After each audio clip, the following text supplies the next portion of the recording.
Il est vrai qu'aujourd'hui, je vous ai proposé la critique du film Cocorico de Julien Hervé avec Christian Clavier et Didier Bourdon, un film qu'on a donc évoqué sur la chaîne et qui ne m'a pas forcément plu, et étant donné qu'aujourd'hui j'en avais vu un deuxième, donc Dali avec autant de A qu'il n'y a d'acteurs afin de jouer le rôle donc du peintre espagnol du XXe siècle, eh bien j'avais quand même envie de terminer cette touche un petit peu cinéma français avec du positif, parce que j'ai vraiment aimé ce film-là. Et il y a pas mal de choses à évoquer. Dans un premier temps, c'est mon premier Quentin Dupieux. J'entends Mandibule, bien sûr, j'entends Le Dain, j'entends Yannick. Je ne les ai pas encore vus. Il faut bien débuter quelque part. Et étant donné que 2023 est dans la continuité avec 2024, je me suis ouvert à un nouvel, on va dire, un nouvel élan de mon attrait pour le cinéma que je n'affectionnais pas précédemment, je me suis dit que c'était l'occasion de pouvoir le découvrir. Et j'ai vraiment aimé ce film donc de Dali, qui est très étrange dans sa forme, parce que déjà on part sur un film qui ne dure que 78 minutes, donc on est sur 1h18, ce qui est très court pour un film en général, surtout dans la période actuelle où on a de plus en plus de films qui durent 2, voire même pour des gros films, 3 heures, là on pouvait s'attendre à avoir au moins un film qui puisse durer sur, allez, 1h30, 1h45. Et en vrai, on n'a pas besoin de plus. Je trouve que c'est déjà assez méta pour ne pas durer trop longtemps, et en fait on en a juste assez. C'est pas trop court et pas trop long, bien que le format soit assez étrange, et je trouve que ça fonctionne assez bien, et je crois d'ailleurs que Yannick est un film qui était lui-même assez court. En tout cas, à peu près dans les mêmes... je crois dans les mêmes minutes, à peu près on est sur 1h10, là on est sur 1h18, avec un casting par ailleurs de folie, hein. Jonathan Cohen, Édouard Baird, Pio Marmaille, Gilles Lelouch, ou encore Anaïs de Moustier, que j'ai personnellement découvert dans le film Novembre, notamment avec Jean Dujardin, qui est sorti fin 2022, si je ne dis pas de bêtises. Mais en tout cas, je voulais revenir sur ce film parce que moi, qui suis, et pour ceux qui ne le savent pas, un extrême fan de peinture, et notamment du XXe siècle, et notamment du surréalisme, ce qui est totalement faux, bien sûr. Alors j'aime bien découvrir l'art, mais je ne suis je n'y connais absolument rien du tout. Même si, je peux sortir ça de mon chapeau, quoi. Je pourrais vous dire que, voilà, par exemple, Dali apporte sa contribution à l'œuvre de Buñuel avec Un chien andalou en 1929 ou encore L'âge d'or en 1930, parce que ces années sont très constructives pour Dali, parce que l'artiste, il trouve justement son côté, on va dire son style personnel. Il va mélanger du cubisme et du futurisme, il est dans une technique très classique, voire hyper réaliste, et justement Dali trouve pleinement sa place au sein du surréalisme. Ce n'est pas du tout quelque chose que je viens de lire sur un article qui s'appelle beaux-arts.com. Non, et que vous avez en description. Quoi, moi je fais ça? T'es fou ou quoi, la famille? Je n'y connais rien en peinture. Moi, il y a juste le cri de Munch que j'affectionne tout particulièrement, où il faut que je regarde si ça s'écrit bien comme ça. Alors attendez 30 secondes. C'est ça, la vague d'Okuzai, si je ne dis pas de bêtises. C'est bien, là non. La grande vague de Kanagawa, qui est donc une peinture d'Okuzai, si je ne dis pas de bêtises. C'est bien cela? C'est bien cela. Donc une peinture qui, par ailleurs, si mes souvenirs sont bons, date de 1800, pardon, j'en perds mon latin, 1830, 1831, dans ces eaux-là. Quoi qu'il en soit, pour revenir véritablement au film, moi j'ai vraiment bien aimé. C'est une mise en abîme, et c'est super bien construit, même si des fois on s'y perd, on suppose certaines choses, notamment le côté on est à table, et donc il va y avoir un prêtre qui va te raconter son rêve, parce qu'il espère que, du coup, Dali s'en inspire pour un tableau qu'il pourrait lui donner pour que le prêtre puisse le vendre aux enchères. Enfin, ça va très loin.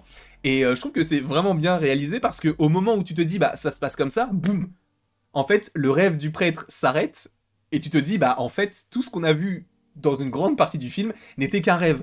Et le début de ce faux rêve, entre guillemets, commence avec Jonathan Cohen qui marche à reculons, mais étant donné que le plan est inversé, en fait, au lieu de manger, il recrache... Non, au lieu de... C'est ça, en fait, on pense qu'il mange quelque chose, on le voit manger quelque chose, mais étant donné que le plan est inversé, en fait, il crache quelque chose dans l'assiette. Et je trouve que c'est assez bizarre, mais au début, en fait, à chaque début de rêve, tu as un moment comme ça qui semble hors du temps, où tu te dis, mais ça n'a aucun sens, mais étant donné que le film est comme ça, bah j'accepte, et après, on part sur quelque chose de plutôt réaliste. En plus, les rêves se répondent au fur et à mesure, et même la réalité vient répondre aux rêves, enfin aux rêves, en tout cas...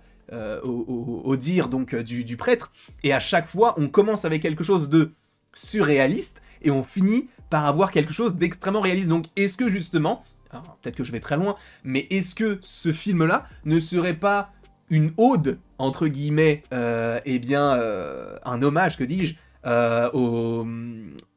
au style de Dali, donc qui lui-même est surréaliste? Est-ce qu'on partirait pas justement là-dessus avec sa manière, enfin la manière de Quentin Dupieux de représenter la personne qui était Dali, tout comme ses œuvres par rapport à cela?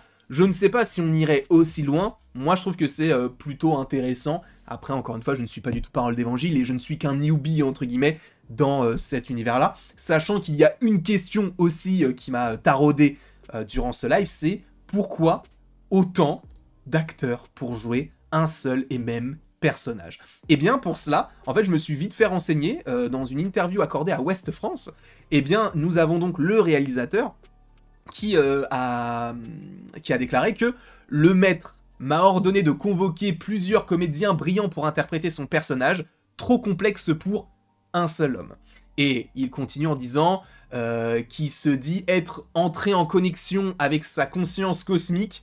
J'ai pris les meilleurs. En gros, selon donc le réalisateur, en plaisantant hein, bien sûr, il a dit qu'il était rentré en phase avec donc le peintre décédé fin des années 80, je crois, si je ne dis pas de bêtises, et du coup pour savoir si c'était les bons acteurs. Et en fait, ce qui est intéressant, c'est que oui, il est très excentrique et il est décrit comme cela, et c'est cool en fait d'avoir plusieurs acteurs afin de le jouer, parce que même si t'as plusieurs acteurs, donc plusieurs manières de le jouer, en fait il est toujours joué de la même manière. Donc on peut se dire que c'est un peu un caprice d'avoir autant d'acteurs pour jouer un seul perso, sachant que par exemple Pio Marmaille n'a pas énormément de scènes dans le film, je pense qu'il doit en avoir peut-être 5 ou 6, là où Jonathan Cohen c'est vraiment celui avec Edouard Baird qui est le plus représenté. Et donc je trouve que ça a vraiment vocation à déjà être un kiff, d'avoir autant d'acteurs pour jouer le même perso, à raconter quelque chose de très méta, et en plus à dénoncer. Parce que au-delà de tout ça, au-delà du fait que voilà, ce soit sympa, ce soit une mise en abîme, dans une mise en abîme, dans une mise en abîme, sur un documentaire, etc., moi ce qui va m'intéresser, c'est le personnage de Judith, qui ne va cesser dans ce film-là d'essayer de faire son documentaire, et sachant que donc le producteur de ce documentaire est interprété par Romain Duris, et là, c'est là où j'ai trouvé que le propos caché, enfin c'est même pas qu'il est caché en vérité, c'est qu'il est présent, mais étant donné que t'as énormément de phases autour qui sont plus ou moins humoristiques, ou en tout cas plus ou moins excentriques pour le coup, pour aller dans le sens du peintre, eh bien en fait ça te dénonce les travers de toute la production derrière le cinéma.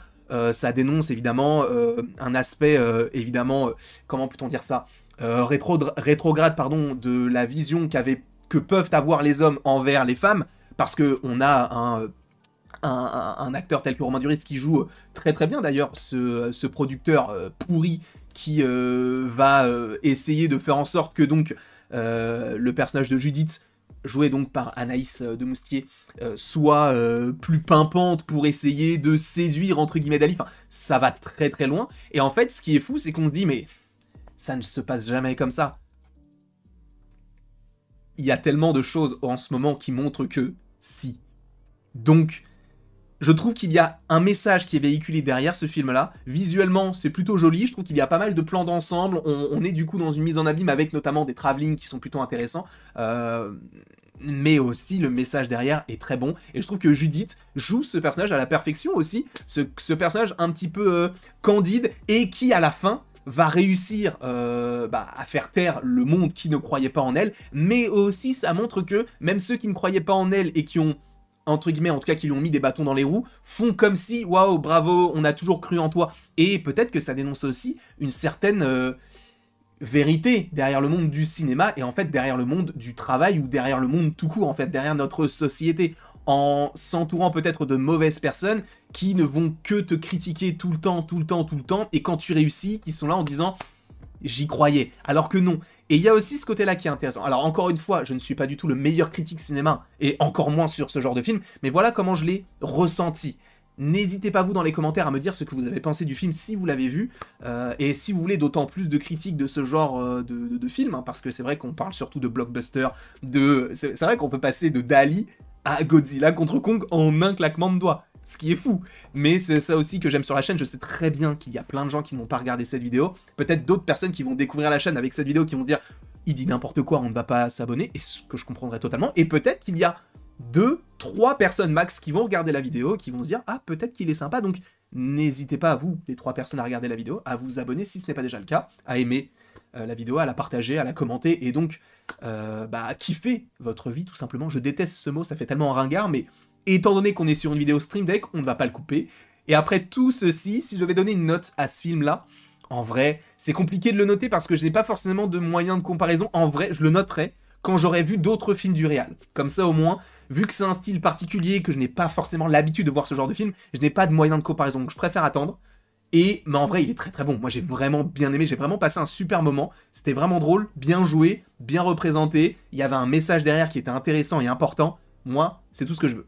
Je vous remercie, et après tout ceci, il ne me reste plus qu'à vous dire à la prochaine, pour la prochaine.